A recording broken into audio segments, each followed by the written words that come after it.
We are sure many of you have seen headlines about the current situation in Venezuela. But do you actually know what's going on? This video will attempt to explain Venezuela's current situation, as well as the major factors that have led to it. What we have seen in Venezuela in the past year is political unrest, an economic and humanitarian crisis, and possibly what could become a dictatorship.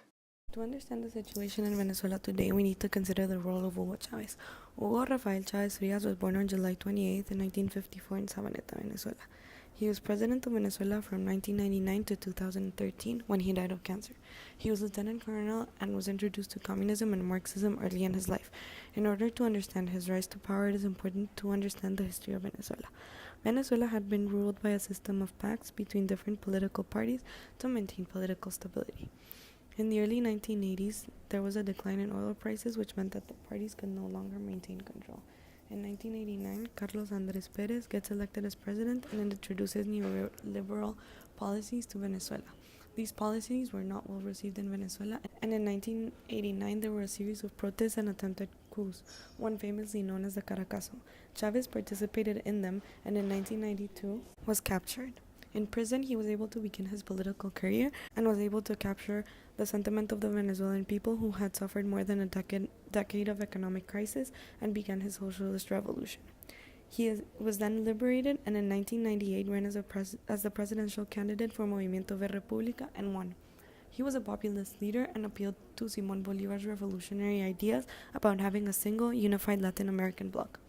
He was also able to connect with the masses by having a television program called A lo Presidente. In 1999, Chavez called for a referendum to change the constitution by electing a constituent assembly. He was diagnosed with cancer in 2011 and died on March 5, 2013. Oil plays a key role in shaping Venezuela's identity.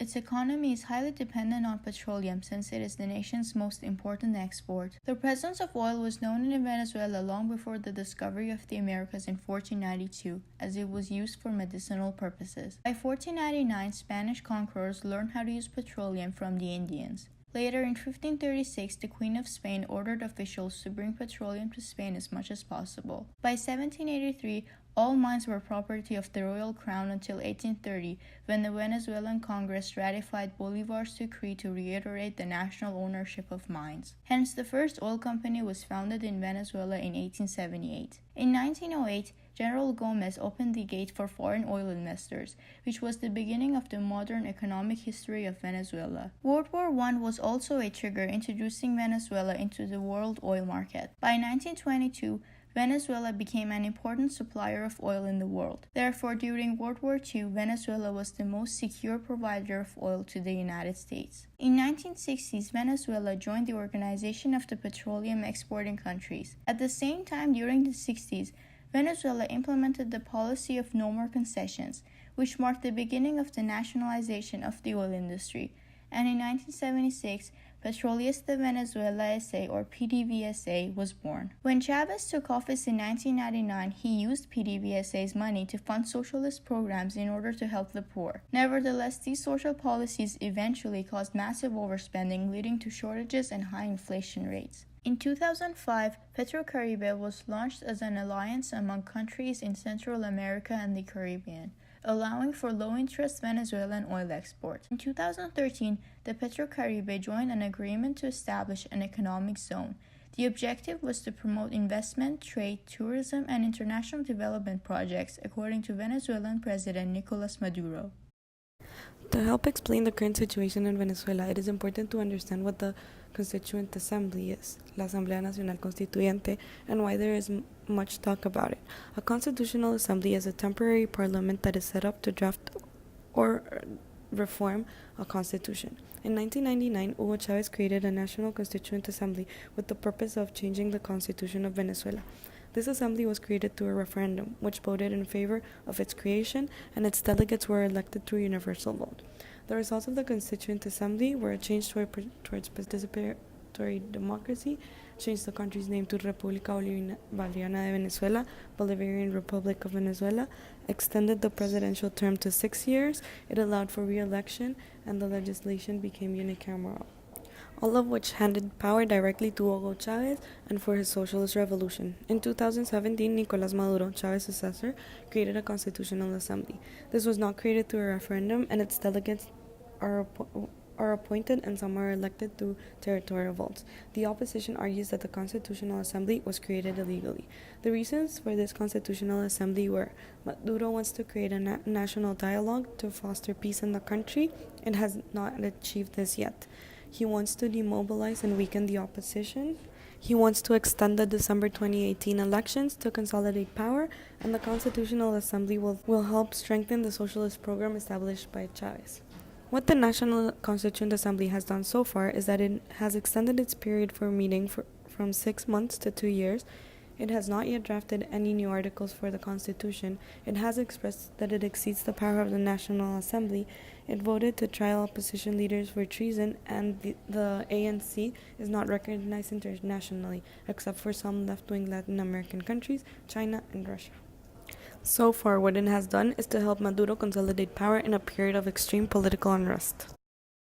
Nicolás Maduro is a member of the political party founded by Hugo Chavez, the United Socialist Party of Venezuela. Chavez appointed Nicolás Maduro as his natural successor. Due to this, many Venezuelan politicians assumed Maduro would easily become president. However, this was not the case. In April 2013, after Hugo Chávez's death, Nicolás Maduro came to power through an unexpectedly close election. Ever since this election, Maduro has struggled in living in the shadow of Hugo Chávez. President Maduro is facing a series of obstacles, including infrastructure breakdowns, electricity shortages, extreme inflation, scarcity of essential consumer items, violent street crime, and an overvalued currency. The Maduro's administration's excessive spending on social programs, alienation of the private sector, corruption, lack of investment in infrastructure, and oil production has put the country in a precarious position. Currently, Venezuela is in a crippling economic crisis that has led to a lack of basic foods and high food prices. President Maduro claims that the opposition is conspiring with the United States to destabilize Venezuela's economy. On March 30th, 2017, the political turmoil in Venezuela reached its peak. Venezuela's Supreme Court magistrate sided with President Nicolás Maduro and decreed that it would take over the opposition-led Congress's legislative power. Opposition parties saw this as a move to establish a dictatorship. This move by the Supreme Court magistrate set off a series of protests throughout Venezuela.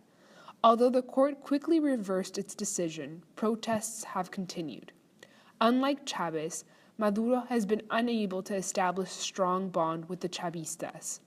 Since this bond has not been reestablished, Maduro has resorted to authoritarianism and maintaining an offensive attitude in spite of deteriorating economic conditions in Venezuela. Of course, no one can possibly predict the future. But in the case of Venezuela, it seems that the Latin American country could very well become the next Soviet Union, at least when it comes to its collapse. Considering the recent drop in the price of oil, and given that oil exports remains to this day the primary source of revenues for Venezuela, we can only assume that the future of the country is seriously at risk. The mainstream media claims that Maduro's incompetent government is to blame for the current Venezuelan crisis. As a matter of fact, in the aftermath of the oil price collapse, the president simply refused to change anything to the way the country spends its revenues. He chose instead to overprint money in an attempt to reduce the budget deficit, a course of action which turned out to have negative consequences for Venezuela, causing hyperinflation in the country. Maduro is portrayed as a dictator by the international press, seeking control of the media, delivering propaganda to the masses, and persecuting the opposition, all in order to guarantee the success of his re-election. Despite the acute shortages of food, medicine, and other necessities, all Maduro cares about is to protect himself. But while it focuses on Maduro's rejection of the Bolivarian Revolution, the international media forgets to tell the other side of the Venezuelan story. It has been revealed not only that opposition forces are responsible for half of the deaths in the streets, but also that 55% of Venezuelans continue to approve of Chavez, and condemned the opposition's use of violence in protesting against the government. Although Maduro may be governing through an authoritarian system, the vengeful and reckless opposition is just as dangerous, killing in the so-called defense of democracy. In the struggle for power between Maduro's government and the opposition forces, innocent Venezuelans are suffering. And as the economic and political crisis deepens, neither the government nor the opposition seems able to come up with a long-lasting solution. It would be surprising if the forecast for the years to come indicated an improvement of the situation. Now, according to some, the only way out of the Venezuelan crisis might be lying in the emergence of a socialist alternative.